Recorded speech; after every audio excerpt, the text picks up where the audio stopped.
Dans le Mac de la Santé aujourd'hui, nous sommes ravis d'accueillir un homme de 33 ans qui a décidé de bouleverser son quotidien pour s'occuper de sa maman qui est malade. Et cet homme, c'est vous, Théo. Bonjour. Bonjour Jimmy. Merci d'avoir accepté notre invitation. Merci de me On recevoir. est ravis de vous accueillir et vous allez nous raconter votre histoire. Et c'est tout de suite.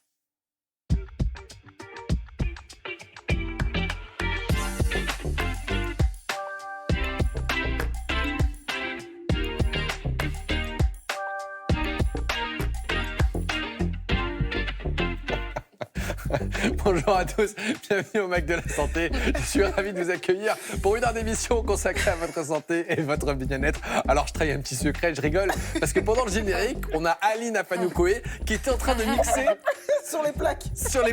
à induction de la cuisine.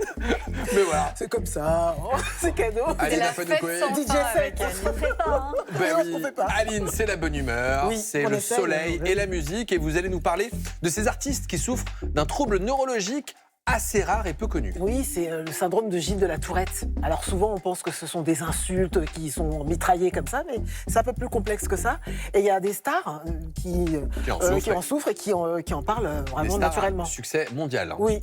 Moi, j'ai On appris dit beaucoup ça. de choses. Ah bah tant mieux. Je bouleverse un peu l'ordre de l'émission. Oui. Et après, Aline, je vais faire Sophie Janvier. Bonjour, Sophie. Bonjour. On va s'intéresser aux fruits qui sont bons pour notre santé. Oui, et eux aussi, ils sont très attirants. Hein. Les fraises, les framboises, les mûres, les myrtilles. Et en plus, ils sont excellents pour notre santé. Erim, d'habitude, je commence par vous. Mais Bah aujourd'hui, oui. voilà, je termine par Est-ce qu'on vous. peut dire qu'on termine par le meilleur? Oh on peut pas le dire. Allez, j'arrête tout de suite. On peut essayer. Ça ne me va pas, la prétention. Vous allez répondre à la question de Romy à propos de l'auto-bronzant. Exactement. Vous savez, on a souvent cette image de la peau orange après l'autobronzant. Donc là, on va dire comment bien le mettre et comment bien le choisir. Le Mac de la Santé, c'est également du reportage. Et dans notre série Le Pouls de la France, nous irons dans les Landes. Vous connaissez forcément le métier de sauveteur professionnel, mais connaissez-vous le sauvetage côtier, qui est une discipline sportive qui a le vent en poupe? C'est ce que nous allons vous montrer. Dans notre dossier du jour, nous allons nous intéresser aux bienfaits des fruits sur notre santé. Alors, est-ce que le sucre des fruits fait vraiment grossir? Quels sont les fruits les plus intéressants en termes de vitamines et d'antioxydants? Les explications avec notre spécialiste et une maraîchère. Tout de suite, c'est notre invité du jour.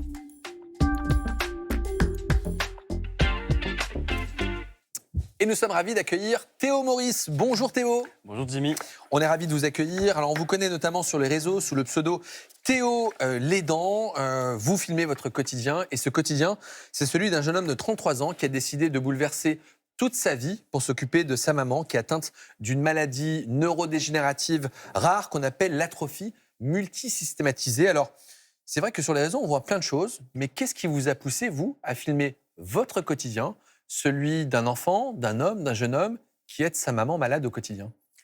Je pense que le déclic, il est venu du sentiment de solitude que j'ai éprouvé quand ma maman est tombée malade et que je me suis retrouvé aidant un peu malgré moi, assez seul en fait à mener ce combat, sans avoir personne qui m'a pris par la main en me disant bah écoute Théo, là ça y est, en fait ta vie va un peu changer, t'es aidant et voilà ce qui va se passer. Donc j'ai dû découvrir plein de choses par moi-même. Et c'est vrai que j'ai éprouvé beaucoup de solitude, beaucoup de difficultés aussi à trouver les bonnes infos, les démarches à faire. Et donc j'avais envie de faire en sorte que de futurs Théo se retrouvent un peu moins seuls dans ce genre de situation qui touche beaucoup de personnes. Alors vos vidéos sont drôles, parfois difficiles, mais aussi très touchantes. On regarde tout de suite justement à quoi ça ressemble. Non, maman, ne va pas te coucher tôt. Loupe la kiné s'il faut, veille tard, regarde un épisode, regarde-en 2, 3, 6 si tu veux. On s'endormira devant comme des enfants. Tu veux une glace? Prends-en 2. Tu seras plus lourde, c'est pas grave, je te porterai. De toute façon, on n'a pas le temps d'être raisonnable. On n'a pas le temps d'être raisonnable parce que votre maman souffre d'une maladie neurologique. Est-ce que vous pouvez nous expliquer ces symptômes au quotidien? Alors c'est une maladie qui, on dit souvent que ça commence comme Parkinson et ça se termine comme la maladie de Charcot, qui est un peu plus connue que celle de ma maman. Globalement, on évolue vers une paralysie totale du corps. Donc là, aujourd'hui, ça fait 2 ans qu'elle est diagnostiquée. Et elle se lève plus, elle bouge assez difficilement, uniquement le bras droit. Donc voilà, c'est une maladie qui est très lourde, hein, avec beaucoup de dépendance, des douleurs aussi. Et ça, c'était quelque chose que je connaissais pas et qui est une nouvelle donnée dans l'équation, qui rend aussi le quotidien plus difficile pour elle et pour moi. Et c'est une maladie orpheline qui touche entre 1500 et 3500 personnes en France, qui est assez peu connue et qui est aujourd'hui très difficile à détecter. Il y a une longue période d'errance diagnostique, ça a été notre cas avec maman. Vous l'avez dit, votre maman était diagnostiquée il y a 2 ans. On était en juillet 2024. À l'époque, vous étiez cadre chez Dior. Vous connaissez une période très difficile, d'épuisement. On peut peut-être parler de burn-out. Vous négociez votre départ pour tout simplement vous occuper à temps plein de votre maman. C'était quoi le déclic de vous dire, là, ma vie va être consacrée à ma mère? À ce moment-là, effectivement, je suis très épuisé, à la fois par le travail et par cette nouvelle situation qui se présente dans ma vie. On pense souvent que le burn-out, c'est l'épuisement professionnel, et souvent, c'est les deux sphères, privée et pro, qui se mélangent. Et là, en l'occurrence, j'étais vraiment débordé des deux côtés. Et en fait, on se retrouve, c'était juillet 2024, on se retrouve à l'hôpital pour diagnostiquer la maladie de ma maman. Et le neurologue qui pose le diagnostic nous dit, voilà, l'espérance de vie médiane est de 6 à 9 ans à partir du diagnostic, mais je vous promets qu'il y aura des belles années. Et moi, c'est ce que je retiens. Je m'accroche à ça. Elle entend l'espérance de vie qui est faible, c'est vrai, c'est triste. Je pensais que ma maman, c'était une warrior, elle fume pas, elle boit pas, elle allait vivre jusqu'à 100 ans, quoi. Et moi, j'entends les belles années, mais je me dis qu'elles ne pourront pas se passer sans moi, si je ne m'occupe pas d'elle, si je la place en établissement, ce qui était son souhait initial, parce qu'elle ne voulait pas peser sur ses enfants, elle ne voulait pas peser sur nous. Vous avez des frères et sœurs? J'ai un petit frère qui m'accompagne. Après, je reste l'aidant principal, mais il essaye de m'aider comme il peut, avec ses moyens aussi, parce que c'est pas forcément évident. Enfin, moi, c'est un choix que j'ai pris, mais je ne peux pas l'imposer à d'autres. Et donc, moi, j'entends ces belles années, je me dis, ça ne se passera pas sans moi. Et je sais pas, je me prends à rêver de plein de choses qu'on peut vivre ensemble, créer des nouveaux souvenirs, partir en voyage, vivre tout ce qu'on doit vivre un peu plus vite que prévu. Être aidant pour vivre ces belles années ensemble. Bon, c'est Exactement. des plus belles phrases que j'ai entendues depuis très longtemps. C'était vraiment l'objectif, et c'est un peu ça que j'ai raconté au travail. En fait, j'ai senti un besoin impérieux de vivre. Il y avait une urgence de vie qui se présentait devant moi. Et en fait, je me souviens très bien de cette scène. On était sur ce lit d'hôpital, donc avec le neurologue qui nous annonce ça. Et à ce moment-là, j'étais très, très épuisé. Je reçois beaucoup de mails parce que j'étais en télétravail à l'hôpital. On fait comme on peut, quoi. Et je reçois tous ces mails de boulot. Et puis, je vois ma maman à côté. Et je me dis, là, il y a un décalage. Les priorités changent, en fait. Les priorités changent beaucoup, ouais. En une fraction de seconde. Ouais. Et vous avez changé aussi de domicile, vous avez dû adapter. Tout a changé. Ouais. À ce moment-là, elle vivait en banlieue parisienne, donc je faisais des allers-retours le soir après le boulot. Je finissais assez tard, donc je finissais encore plus tard avec ça. J'y allais tous les week-ends. Petit à petit, l'aidance prend de plus en plus de place. On commence par des rendez-vous médicaux, puis ensuite c'est l'accompagnement dans les tâches de la vie quotidienne, du soutien moral, psychologique. Et puis petit à petit, c'est devenu de plus en plus prégnant dans ma vie, donc j'ai dû la rapprocher. Et aujourd'hui, ça c'est la 3e étape, mais j'avais comme projet de la rapprocher encore plus de moi. Et donc là, aujourd'hui, elle vit à la maison. Tout le projet que j'ai construit, et puis Vous aussi vivez avec votre maman je vis avec ma au maman. quotidien. Ouais. Donc, c'est-à-dire vous vous levez le matin avec elle, vous passez la journée, le soir, vous vous couchez avec elle, et en fait, c'est comme ça tous les jours. Je vis au rythme de ma maman. Donc c'est toujours un peu... c'est délicat de trouver aussi un équilibre pour pouvoir vivre des temps à soi. Mais c'est ça, c'est du matin jusqu'au coucher, parfois la nuit, parce qu'il y a aussi des douleurs la nuit, ça ne s'arrête pas, la maladie ne s'arrête pas à minuit. Donc on vit ensemble, et ça, c'était mon gros projet. Et puis je suis assez heureux parce que tout ce projet que j'ai construit sur les réseaux sociaux, et puis ce que j'ai réussi à créer, me permet aujourd'hui de penser, en tout cas, un peu... pouvoir vivre de ça, et ça me permet de faire ce projet pour ma maman et de la faire vivre chez moi. Et comment votre entourage a réagi à votre décision? Est-ce que vous avez eu du soutien ou peut-être de l'incompréhension en se disant il peut y avoir une autre solution? Ça dépend des personnes. Il y a les soutiens inconditionnels qui pensent et qui ont toujours pensé que c'était la bonne décision. Il y en a certains qui ont aussi essayé de m'en dissuader en me disant « Attention, tu vas quitter ton boulot, c'est ton équilibre. Si tu ne fais que ça, tu vas être épuisé. » Ils n'ont pas forcément tort, parce que ça m'arrive très souvent d'être très épuisé. Moi, est-ce qu'au quotidien, il y a des moments où c'est difficile d'être à la fois le fils et l'aidant, et avoir aussi, vous êtes jeune, vous vous dites j'ai la vie devant moi, même si on ne sait pas de quoi demain est fait. C'est dur. Et qui vous aide alors, vous? Ouais, c'est vrai que c'est pas facile tous les jours. Moi, mes soutiens, mes aides, alors déjà j'ai un cercle d'amis qui est extrêmement, qui est génial, qui me soutient vraiment. Tous les mardis, j'ai mes meilleurs potes qui viennent manger avec maman, qui me disent « Ok, tu dégages, je la garde et tu vas faire autre chose ». J'ai beaucoup d'amis qui me soutiennent vraiment très fortement. J'ai la psy aussi, c'est très important. Vous partagez également aussi une intimité particulière avec votre maman, parce qu'il y a un aspect tactile. On fait souvent des câlins à sa maman, mais là, vous lui massez les pieds, vous faites tout avec elle. Donc, la frontière est pas toujours simple. La frontière est ténue et on a vite à devenir soignant plutôt que fils, conjoint. Et ça a été, je pense, un de mes sujets récemment. Moi, je me suis retrouvé assez épuisé les dernières semaines parce que je pense que j'avais perdu cette place de fils. En fait, à force de faire ces gestes répétitifs qu'on intègre, on les intègre comme des soignants. En fait, on plus devient aidant que aimant. plus malgré aidant nous. qu'aimant, effectivement. Et vous n'avez pas pris une aide à domicile ou quelqu'un pour vous soutenir? Ah, j'aimerais bien, si Ouais, seulement. ça coûte une- Financièrement, c'est Parce que vous compliqué. faites partie du collectif, du conseil d'administration, du collectif Je t'aide pour améliorer le statut d'aidant. Parce que être aidant en France, c'est bien. Vous avez vu ça en plateau télé, c'est cool. Mais en fait, en vrai de vrai, c'est une galère notamment financière. Ah mais en vrai, de vrai, c'est la galère. Dans le cas de ma maman, elle touche très très peu d'aide parce qu'elle a la malchance d'être tombée malade après 60 ans. Aujourd'hui, la prestation de compensation du handicap est déclenchée quand on tombe malade avant 60 ans. Après, on a les aides à l'autonomie pour les personnes âgées. Donc, dans le cas très précis de ma maman, aujourd'hui, elle touche 30 € d'aide par mois. Donc, moi, ma revendication, et c'est quelque chose qui est partagé assez largement d'ailleurs par les autres administratrices du collectif Je t'aide, c'est pas nécessairement un accompagnement financier pour les aidants, même s'il y a des choses qui existent, hein, l'allocation journalière de proches aidants, il y a des choses qu'on peut mettre en place et qu'on pourrait améliorer, mais c'est surtout un réel accompagnement de nos proches aidés. Moi, je dis souvent que si ma maman avait des aides à la hauteur de son handicap et de son niveau de dépendance, j'aurais pas eu besoin de quitter mon travail. Bien sûr. Voilà, vous J'aimerais avez une vie bien. normale, Mais parce c'est que là, clair. vous vous déplacez ciel et terre pour ne serait-ce que l'amener en vacances. Vous avez fait un road trip en Italie, vous l'avez amené en croisière en Tunisie. L'idée, c'est de montrer en fait que oui, on peut voyager malgré la maladie et se retrouver en famille. Ouais, mais je crois que c'est ce qu'il y a de plus important. Tout à l'heure, on parlait des Ouais. belles années, et en fait, les belles années, c'est ça. C'est les voyages.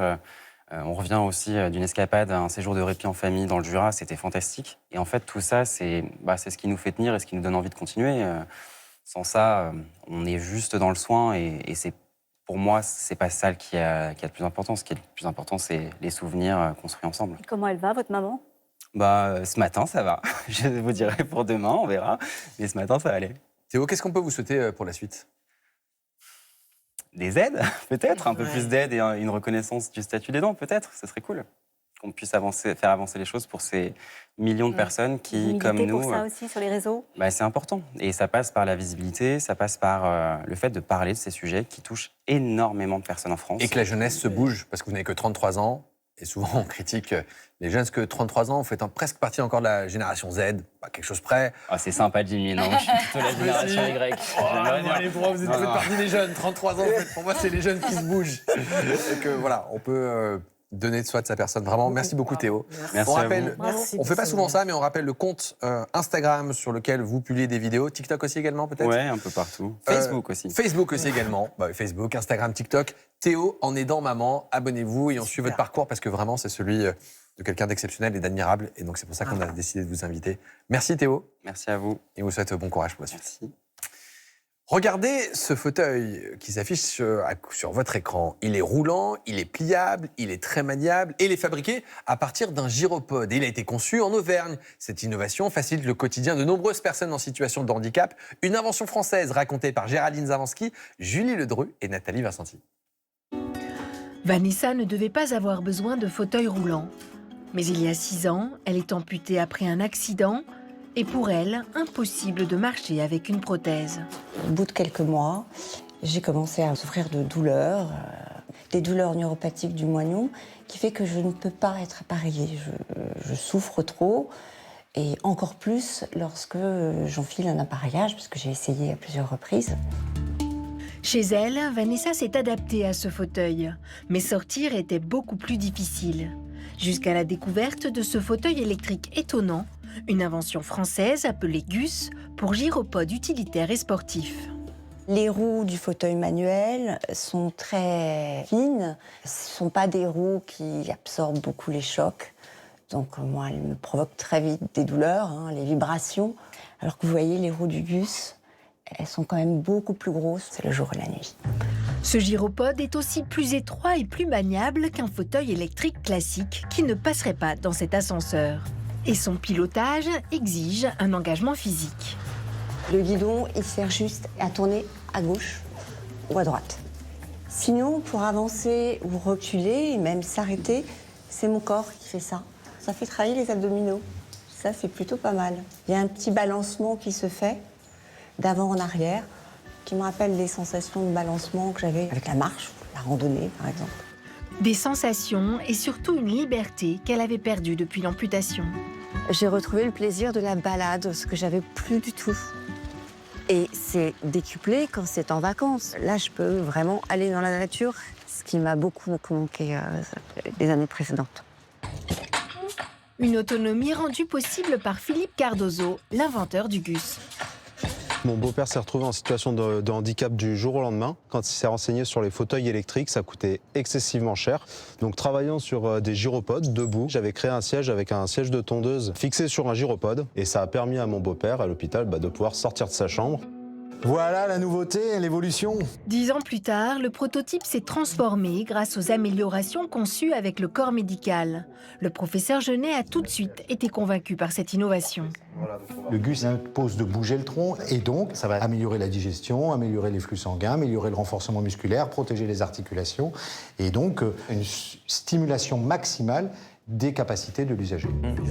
Tout aussi séduit par cette nouvelle solution, Mounir Al-Rafei, paraplégique depuis un accident de moto, est même devenu partenaire du projet. Moi, je ne voulais pas d'un fauteuil stigmatisant, fauteuil roulant électrique, trop lourd, trop encombrant. Alors que là, on vous regarde, oh, c'est quoi ce truc? C'est sympa. On ne vous prend pas pour un handicapé. Ce fauteuil coûte 9 000 €, 3 à 5 fois moins cher qu'un fauteuil électrique classique. Et il peut être entièrement financé par les institutions d'aide au handicap. Eh bien voilà un super fauteuil et une super innovation. Dans quelques instants, dans notre dossier du jour, nous allons nous intéresser aux bienfaits des fruits sur notre santé. Nous serons avec Sophie Janvier, notre diététicienne nutritionniste, mais également avec Cindy Gilbert, elle est maraîchère. Dans notre série Le Pouls de la France, nous irons dans les Landes à la découverte d'un sport pas comme les autres, celui de sauvetage côtier. Eh bien oui, vous avez bien entendu, sauvetage côtier, c'est un vrai sport, une vraie discipline. La chronique musicale d'Aline Afanoukoé, qui revient aujourd'hui sur ces chanteurs qui souffrent du syndrome Gilles de la Tourette.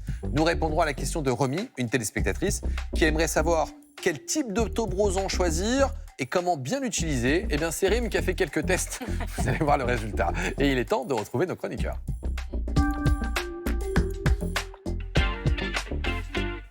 Aline, aujourd'hui, vous nous parlez d'artistes qui souffrent d'une maladie dont on parle beaucoup en ce moment, après la sortie d'un film qui lui est consacré, le syndrome Gilles de la Tourette. Alors, pour nos téléspectateurs, ce syndrome dans lequel on a des patients qui ont ce qu'on appelle des tics involontaires, c'est-à-dire des tics sonores avec des vocalises ou des tics moteurs avec des mouvements.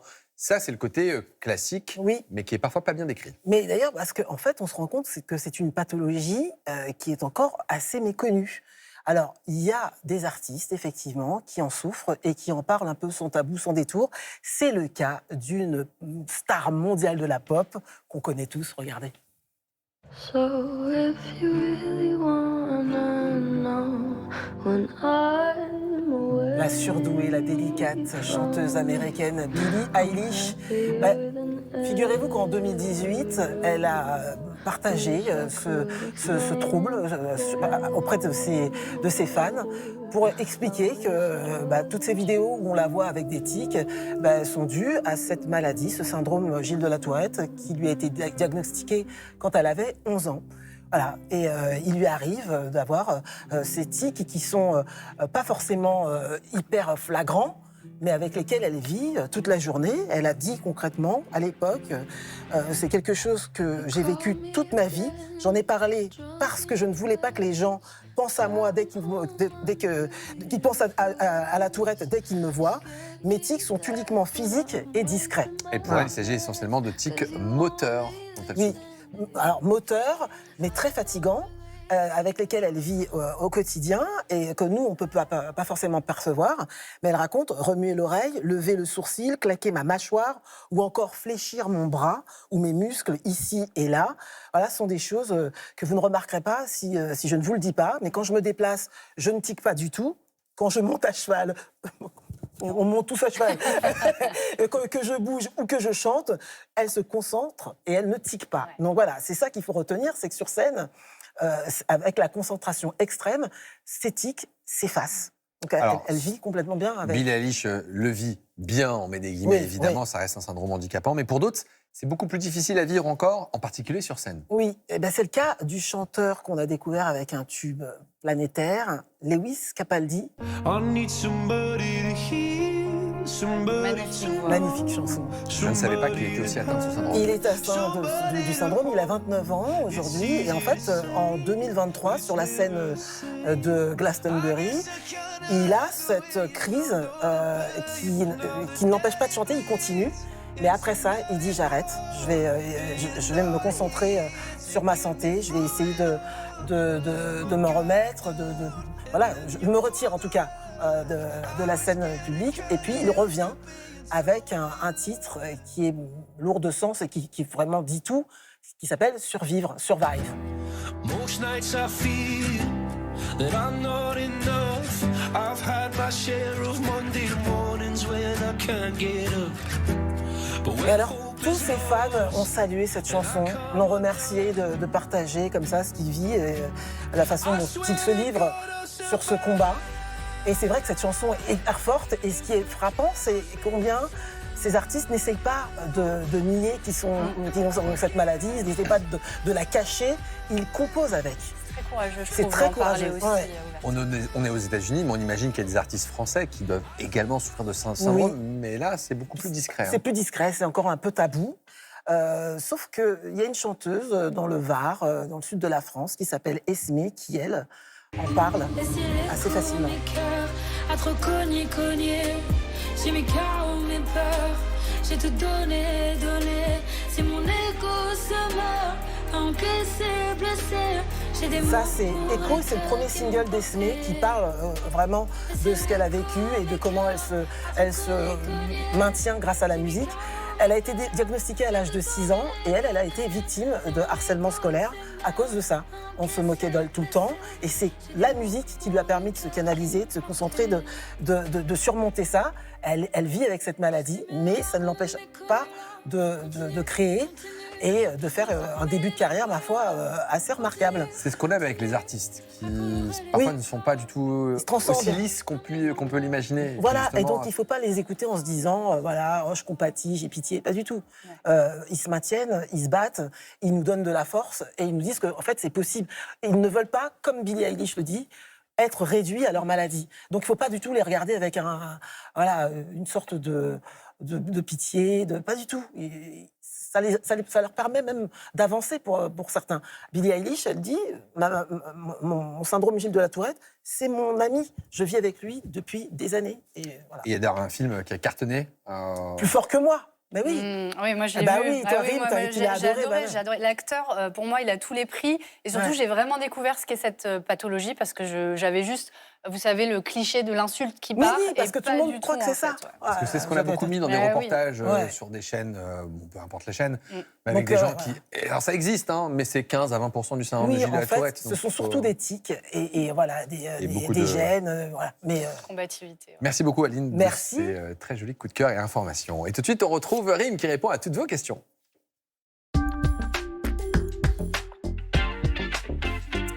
Mais avant ça, on a reçu une question de Clem qui nous demande: y a-t-il une quantité de fruits à ne pas dépasser par jour? Eh bien, Clem nous répondra à votre question, ainsi que Céline, Abou ou encore Magali dans quelques instants, dans notre dossier du jour consacré aux fruits de saison. Rim, c'est à vous, vous répondez à la question de Romy. Oui, Romy, donc il nous dit: est-ce que l'autobronzant est dangereux pour la peau et comment bien l'utiliser parce qu'il me laisse souvent des marques? Alors c'est vrai qu'avec les beaux jours, on a tous peut-être envie d'avoir le teint un petit peu plus hâlé sans forcément passer des heures au soleil.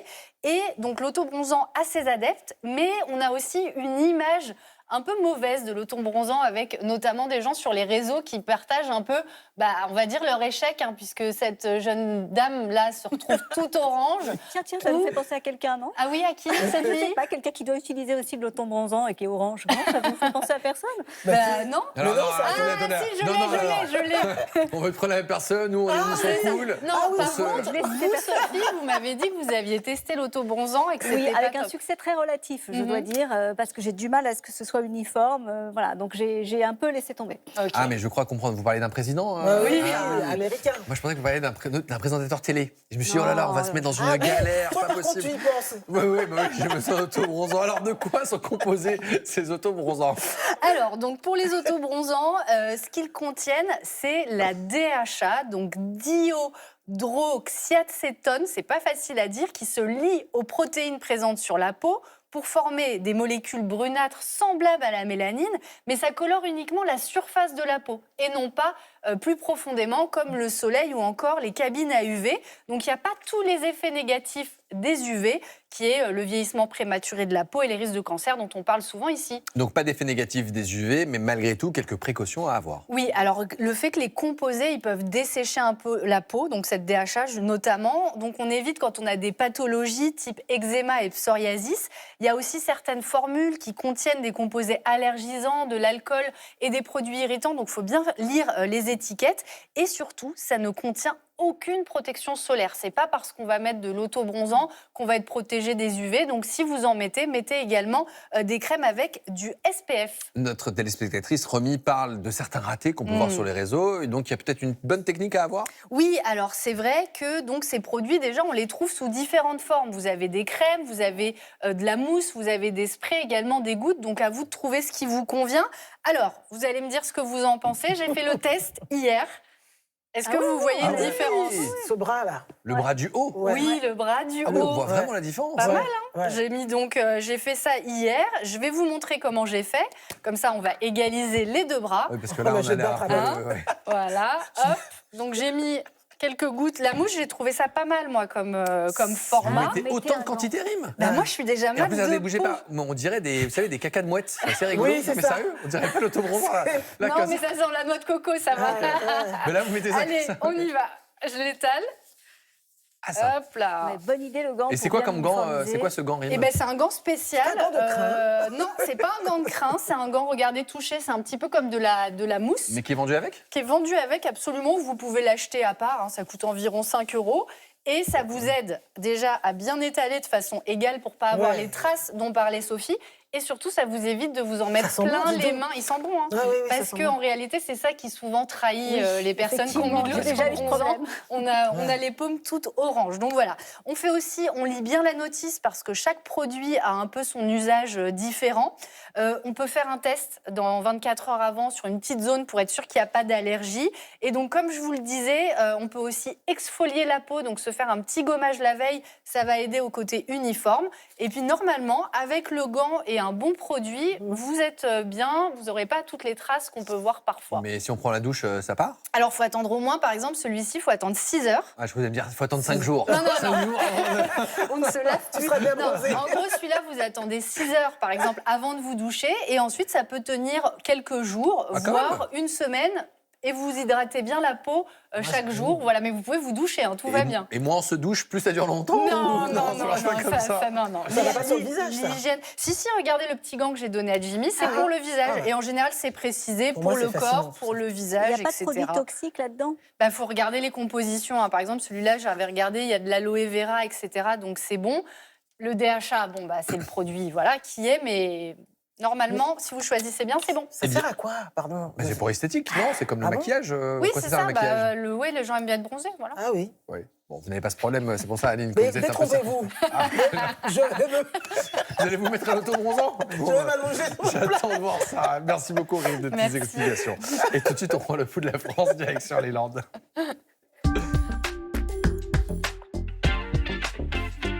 Sur les plages d'Osgore, près de 1500 personnes sont secourues chaque été. Osegor. Pourquoi vous vous moquez de moi, Aline? Osegor. Les plages d'Osgore, évidemment. Les sauveteurs professionnels sont donc forcément sollicités. Mais saviez-vous que le sauvetage dit côtier est également une discipline sportive en plein essor? Elsa Téton, Benoît Lordelot et Stéphane Joviado ont rencontré un champion landais.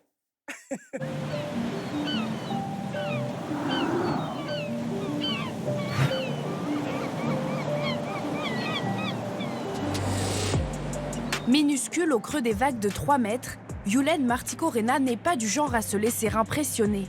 La vague d'Osgore, cet enfant de l'océan la connaît bien.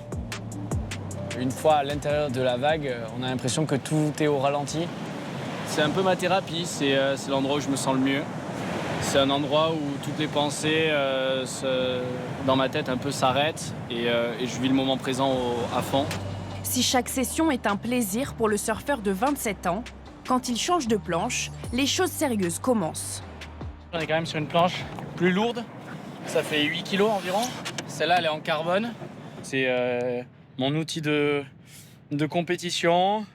que j'utilise tout au long de la saison et de la semaine pour m'entraîner. Cette planche est une planche de sauvetage sportif, une discipline très exigeante inventée par les sauveteurs en mer australiens. Chaque poste de secours proposait une compétition pour pouvoir vérifier qui était le sauveteur le plus assidu et le plus rapide sur la plage. Et ça en a créé toute une fédération, un sport derrière, qui est en train d'émerger énormément en France aujourd'hui. Planche, kayak, course sur le sable, nage, plusieurs épreuves composent le sauvetage sportif. L'une des spécialités de Yulen, c'est le sauvetage planche. Pour cette course, un nageur joue la victime. Donc au top départ, le nageur va jusqu'à la bouée, touche la bouée, il lève la main, ce qui déclenche le départ du sauveteur sur la plage, qui vient le chercher.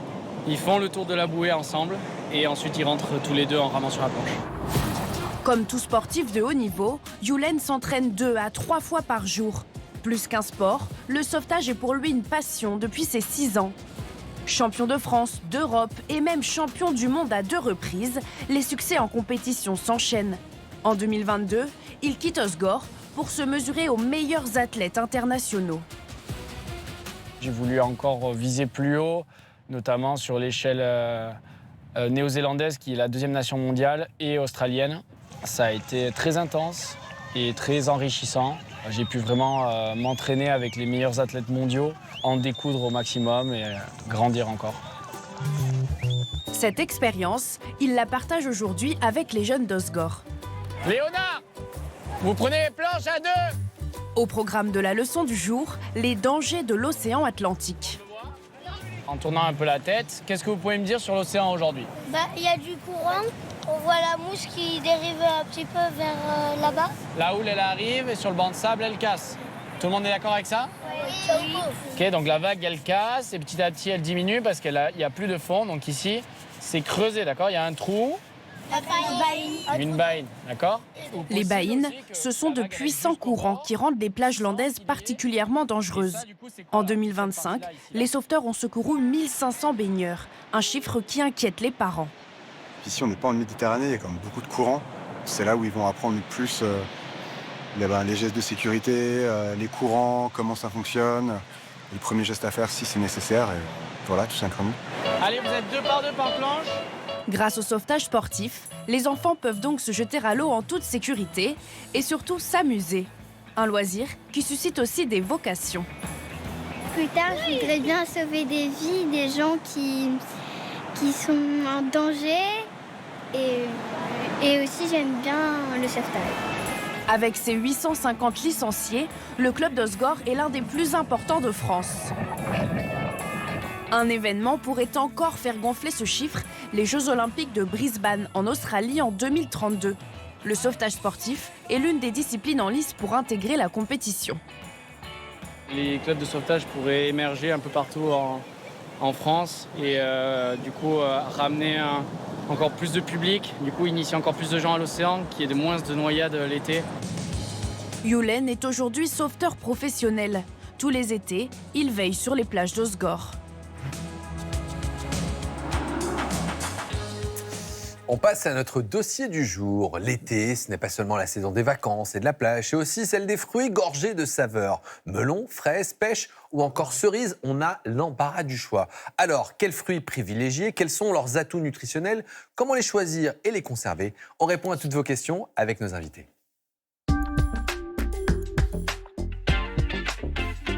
Et nous sommes toujours avec Sophie Janvier, diététicienne nutritionniste, et nous sommes ravis d'accueillir Cindy Gilbert. Bonjour. Bonjour. Vous êtes maraîchère et vous nous amenez plein de fruits. Je vous propose d'emblée de regarder le top 3 des fruits préférés des Français, ceux qui ont été les plus vendus. Et sur le podium, on trouve en 1 le melon, en 2 la banane, et en 3 nectarine et brugnon. Melon, moi je suis étonnée de me dire que le melon, c'est le fruit préféré des Français. Ça m'étonne pas. Moi je le vois avec mes clients. Et surtout, le melon, l'avantage, c'est qu'on peut le consommer aussi bien en salé qu'en sucré. On peut le garder quelques jours chez soi, c'est super facile à conserver. Et c'est bon, un bon melon, bien choisi auprès de votre primeur, de votre producteur, c'est le top. Bien choisi, mais on est tous chez le primeur, on regarde, on fait semblant de savoir lequel choisir, on sent, on prend la tige, mais on ne sait pas en vrai. Je Non, regarde la c'est pas- couleur, moi je regarde la lumière du jour. Alors, moi, je sens et je pèse. Voilà. Mais vous pesez quoi? Ils sont lourds. Vous pesez quoi? Le il y a une vide? densité, Non, comme mais bien bien sûr, sûr. le dos du... Enfin, le... Alors, vous permettez qu'on demande à la spécialiste? On m'a donné toutes les techniques de la Terre. hein. Alors, sous-peser, c'est une bonne technique parce que finalement, le sucre pèse. Donc, un melon léger versus un melon un petit peu plus lourd, on se doute qu'il va être un peu plus sucré. D'accord. Mais il y a un truc infaillible. Ah, Je allez-y. peux donner le secret? Allez-y, bah Allez, oui. c'est bon. Comme ça, on règle ça une bonne fois pour toutes. Je ne sais pas si on voit bien, mais ici, ce pédoncule, il est craquelé. D'accord. Il est au top. Ah ouais? C'est le moment. Le pédoncule craquelé, là, comme ça, c'est parfait. Votre melon va être excellent. L'odeur, ça dépend des variétés de melons. Ah. En fait, il y en a qui sont odorants sans être trop mûrs, et parfois, il y en a qui sont odorants parce qu'ils sont trop mûrs, donc c'est déjà un petit peu trop tard, entre guillemets. Voilà. Mais Pour le pédoncule craquelé, on y va. Bah, franchement, bah voilà, je saurais à Et quoi sinon, faire. il n'y a même pas besoin de producteur, le primeur, on lui demande, on lui fait confiance, c'est son métier. On est là pour ça. Surtout qu'il y a des melons du jour ou pas? Est-ce qu'il y a des melons qu'on peut laisser pour quelques jours comme les avocats ou pas du tout? Oui, en fait, le melon va continuer à mûrir. Alors, c'est pas qu'il va devenir plus sucré, mais il va s'attendrir un petit peu. Donc, si on aime bien le manger ferme, on peut y aller directement. Si on préfère l'avoir un peu plus fondant, on le laisse s'attendrir, il va être excellent Et également. on le conserve comment? Plutôt au frigo, au frais, c'est mieux? Pas forcément. Pas forcément, Ah. en fait. Pas forcément. Un melon qui est ferme, il peut rester 2-3 jours à température. Et si on veut pas prendre de risque, bac du frigo. On a cette question de Céline. Les jus de fruits, 100% fruits, peuvent-ils remplacer une portion de fruits? Alors plutôt non, parce que dans les jus de fruits, on va plus avoir les fibres. Et les fibres, c'est vraiment ce qui va permettre à une absorption lente du sucre. Imaginez les fibres comme un peu un filet de pêche. Et donc, le sucre, eh bien, il va passer par ce filet et donc être absorbé beaucoup plus lentement quand on a ces fibres dans le fruit. Maintenant, il ne faut pas diaboliser pour autant les jus de fruits 100% fruits parce qu'il y a quand même des vitamines, des antioxydants. Donc, ça peut de temps en temps être au menu, mais ça ne remplace pas complètement un fruit entier. Alors, vous parlez des fruits et des fibres et justement, vous nous avez préparé un top 5 des fruits intéressants pour notre santé et qui ont chacun un avantage. Et on commence avec un fruit qui contient beaucoup de fibres. Oui, un fruit que j'adore, la framboise, donc vraiment riche en fibres. Je vous rappelle que les fibres, donc c'est important pour notre santé intestinale et cardiovasculaire. J'aime aussi vous proposer les fraises, parce que les fraises, c'est bien vitaminé, pas mal de vitamine C. Je vous invite également à manger des myrtilles ou tout autre fruit rouge de ce type pour la richesse en antioxydants. Et puis l'abricot pour la bêta-carotène, c'est ce qui donne cette jolie couleur orange. La bêta-carotène, c'est bon notamment pour notre peau, ça vaut les autobronzants. Et puis pour finir, je vous propose la pastèque, le fruit idéal quand on veut s'hydrater, puisque bien riche en eau. Tout à l'heure, moi j'adore les C'est quoi votre fruits fruit rouges. préféré, En fait, tous les fruits rouges, j'ai du mal à trancher, mais je dirais peut-être la cerise. C'est vrai que les cerises, qu'est-ce que c'est bon les cerises. hein. Comme un bonbon, je trouve. Framboise, ça se conserve assez difficilement quand même. J'ai l'impression que quand on a une framboise, si on les laisse au frigo, même au frigo, on a du mal à les conserver. Ouais. Les framboises, vaut mieux les acheter un peu au jour, en tout cas 3 jours maximum. On parlait des cerises. Les cerises, pareil, certaines n'ont pas beaucoup de goût. Des fois, sont très sucrées. On peut les choisir. Il y a une façon de les choisir. On va voir ou si pas celles-là ont du goût. Alors, testez. Là, il ne faut pas oublier qu'on est en pleine saison de la cerise. Donc là, en fait, c'est le moment. Foncez chez votre producteur, sur vos marchés, allez voir vos primeurs, demandez-leur de la cerise, bien évidemment française. Il y a plein de variétés de cerises. Il y a même des cerises blanches. Ouais, délicieuses. Ouais. Les Napoléons, blanches, excellentes. Les cœurs de pigeon aussi, blanc-jaune. C'est ça. Ouais, très très bon. On les voit là d'ailleurs. Cerises qui contiennent notamment des sucres qui peuvent donner un peu mal au ventre, les FODMAPs ou pas du tout, Oui, Sophie? effectivement, certains fruits comme les cerises, mais aussi les pêches, les nectarines peuvent contenir des FODMAP. Donc, ce sont des sucres très fermentescibles.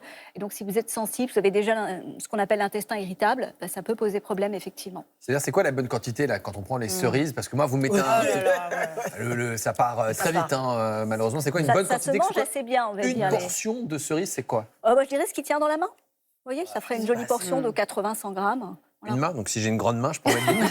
Si vous avez une grande main, c'est qu'en général, vous êtes grand et plus fort, donc c'est proportionnel, donc il n'y a pas de problème. Mais c'est diurétique, non? Les Oui, cerises. c'est assez diurétique, effectivement, les cerises. Ça contient un peu de mélatonine qui permet notamment de mieux dormir le soir. C'est ce que je vends comme argument pour pouvoir en manger un peu en grande quantité. Parmi les fruits de saison qu'on retrouve en ce moment chez le primeur, il y a la fraise, bien sûr, mais également la rhubarbe. Et vous allez voir qu'en associant ces deux fruits, on peut faire un très bon dessert. Reportage Khadija Darezig, Alexandre Delaval et Denis Moreau. Bienvenue au royaume des douceurs, où les fruits de saison comme la fraise ou la framboise sont à l'honneur. Derrière ces créations gourmandes se cache Benoît Castel, un pâtissier qui aime préparer des gâteaux généreux et conviviaux. Aujourd'hui, il nous livre les secrets de son clafoutis. On va travailler un clafoutis avec de la rhubarbe et de la fraise. Donc j'adore cette association fraise-rhubarbe. Bon, c'est vrai qu'habituellement, la fraise, on n'a pas trop tendance à la cuire, mais dans un clafoutis avec de la rhubarbe, ça passe très bien. Pour cette recette, privilégiez des fraises gariguettes ou marat des bois. Quant à l'autre star du clafoutis, la rhubarbe, il est possible de la trouver jusqu'au mois de juillet. C'est un fruit qui a une acidité et je trouve qu'il est assez intéressant dans la pâtisserie dans la mesure où il coupe un peu le côté sucré. Alors, on va éplucher la rhubarbe. On coupe l'extrémité et on tire le fil. Et là, on va en faire des tronçons réguliers. Bon, je les fais légèrement de biseau. Dernière étape de la préparation des fruits, faire dégorger les dés de rhubarbe. On met environ 10% de sucre sur la rhubarbe. Nous, on l'a fait dégorger toute la nuit. Mais en 1 heure, ça suffit. Vous allez avoir l'eau qui va commencer à apparaître et ça fait largement le job. Une fois la rhubarbe réservée, le chef passe à la préparation de l'appareil à clafoutis. On a besoin de crème, de sucre, de farine, de poudre d'amande et des œufs. Là, on mélange les matières sèches pour éviter d'avoir des grumeaux. L'utilisation d'une farine complète de type T80 est préconisée. Le chef ajoute ensuite les œufs. C'est très riche en œufs. C'est ce qui fait en fait le côté un peu moelleux et agréable aussi du clafoutis avec l'œuf. Pour profiter de tous les bienfaits des ingrédients, notamment ceux de la farine complète, Benoît Castel a une autre astuce. Tous les appareils qui sont à partir de farine, comme ça, comme des clafoutis, ce qui est important, c'est de les faire reposer au moins une journée. Parce que pendant ce repos, vous avez une mini-fermentation. Et pendant cette mini-fermentation, le gluten est déjà coupé, prédigéré. Ce n'est pas votre organisme qui le fera. Et la recette, elle est finie. Il ne reste plus qu'à beurrer, sucrer le plat et à verser un peu d'appareil avant d'ajouter les fruits pour qu'ils n'accrochent pas. Là, on voit la rhubarbe à dégorger et l'autre végétation. Et donc là, on met la rhubarbe. Moi, j'aime bien avoir des gros morceaux de fraises. Vous ne le sentez pas à l'écran, mais c'est vraiment, on voit vraiment la qualité de la fraise passe aussi par son parfum. C'est vraiment, elle est bien, elle est ferme, elle est bien rouge. Il n'y a pas comme dans certaines fraises où c'est pas assez mûr, où c'est tout blanc à l'intérieur. Là, c'est délicieux, vraiment, donc très agréable. Une fois tous les fruits ajoutés, le clafoutis est enfourné à 165 degrés. 40 minutes plus tard, et voilà, c'est fin prêt. Il ne reste plus qu'à le savourer. C'est délicieux. On sent bien le fruit, on sent bien ce côté acide un petit peu acide de la rhubarbe, le côté rond et bonbon de la fraise, et c'est très très agréable. J'en prends encore un bout, c'est vraiment bon. Si vous aussi, vous voulez réaliser cette recette à la maison, il vous faut 100 g de fraises, 100 g de rhubarbe, 55 g de farine de type T80, 30 g de poudre d'amande, 190 g de sucre glace, 500 ml de crème liquide, 3 œufs, une gousse de vanille et bon appétit. Merci, bon appétit. On est bien là, on mange des fraises pendant le reportage. Franchement, on est à la cool, les fraises elles sont magnifiques. On a descendu le décor. Ah ouais, elles viennent d'où ces fraises? Eh bien, elles sont françaises, bien évidemment. Elles viennent du Loiret, elles poussent en pleine terre. Il y a plein de variétés. Donc là, on est sur de la Cléry. Parce que les fraises, parfois, elles ont le goût d'eau et d'autres sont exceptionnelles. Mais comment on fait pour savoir lesquelles sont bonnes? Et alors, françaises plutôt, du coup, j'imagine? Alors, françaises, mais ça, c'est indéniable. La petite technique, c'est de voir au niveau de la collerette si c'est bien rouge et pas blanc. Ah oui. Voilà, quand c'est blanc, ça veut dire qu'elles vont être très blanches à l'intérieur et malheureusement, elles ont été un petit peu activées et elles n'auront pas eu le temps d'absorber tout leur sucre nécessaire. Activé, ça veut dire quoi?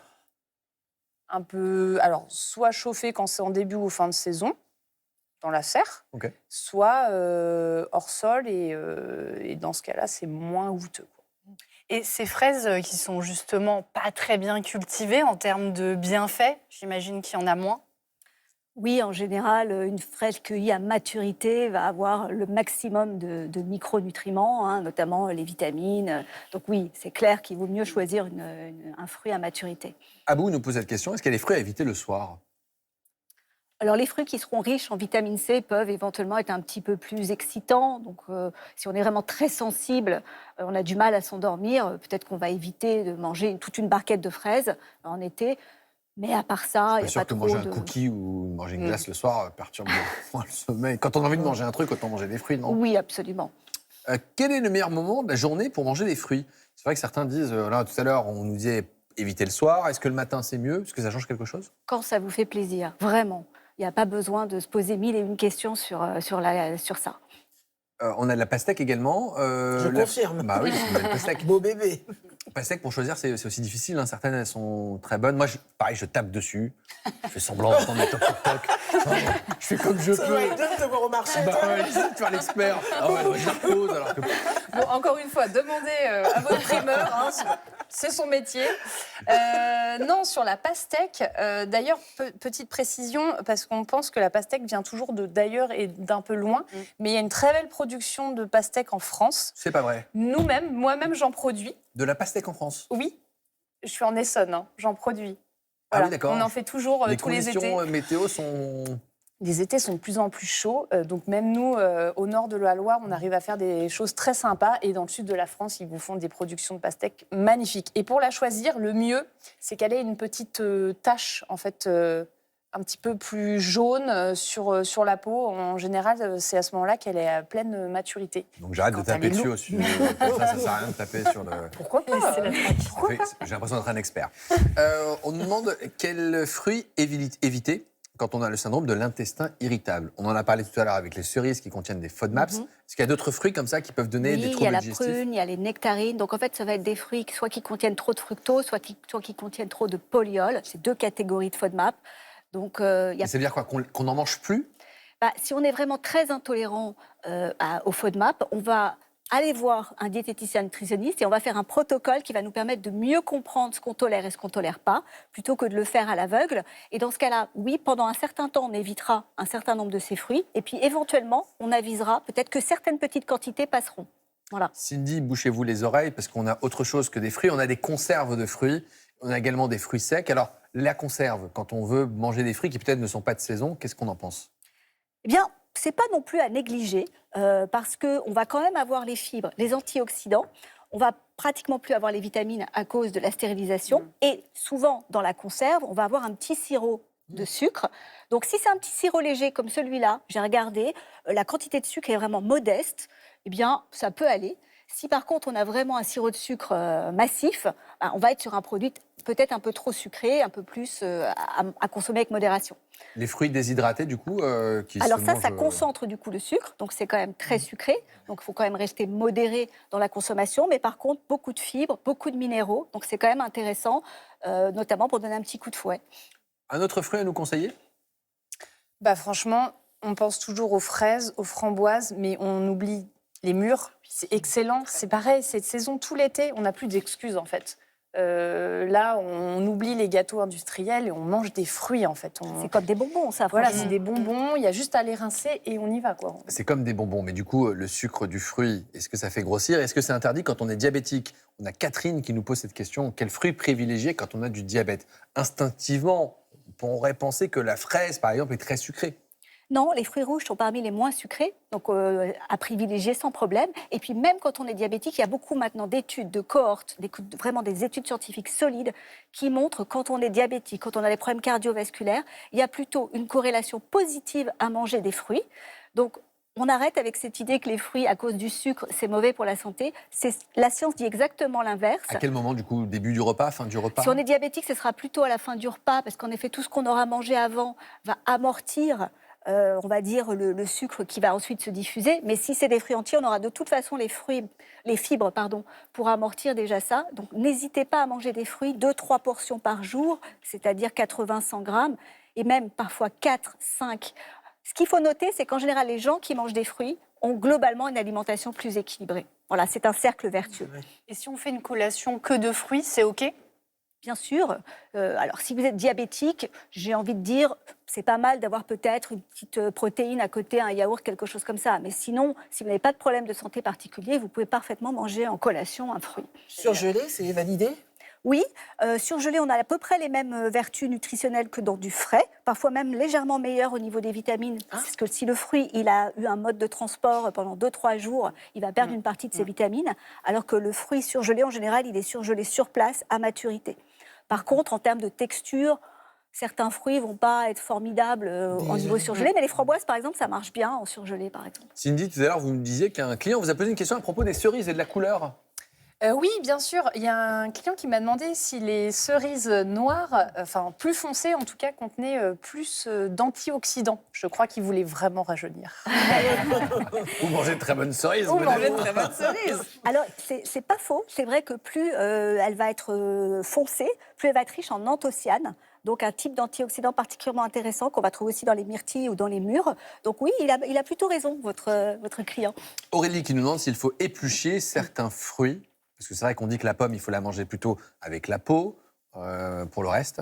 Eh bien, si c'est un fruit conventionnel, c'est vrai qu'en enlevant la peau, mais on ne va pas enlever la peau des cerises, mais en enlevant la peau de certains fruits qui s'épluchent, comme la pêche ou la nectarine, on va enlever un petit peu de résidus de pesticides, mais on va perdre aussi un peu de vitamines, de fibres. Donc c'est un rapport coût-bénéfice à faire. Le mieux, c'est de choisir des fruits bio, si possible, ou pas trop traités. Est-ce déconseillé de manger des fruits quand on a du cholestérol? Non, absolument pas. Et on a cette question de Rachel qui nous dit être résistante à l'insuline, c'est le stade qui précède le diabète. Elle peut manger des fruits malgré tout. Elle peut manger des fruits, donc peut-être plutôt en fin de repas là aussi, et en restant sur 2-3 portions par jour. Ouais, 2-3 portions par jour, et puis on complète avec des légumes pour arriver aux 5 Bien fruits sûr. et légumes par jour. Absolument. Eh bien, merci d'avoir répondu à toutes nos questions. Merci pour cette très jolie corbeille de fruits que je vais embarquer, parce que le goûter, c'est dans pas longtemps. Et bien voilà, c'est la fin de cette émission. Rime, merci beaucoup. Aline, Sophie, merci à vous. Je vous souhaite une excellente journée. Moi, je vais aller manger. Salut. Tu partages. Oui.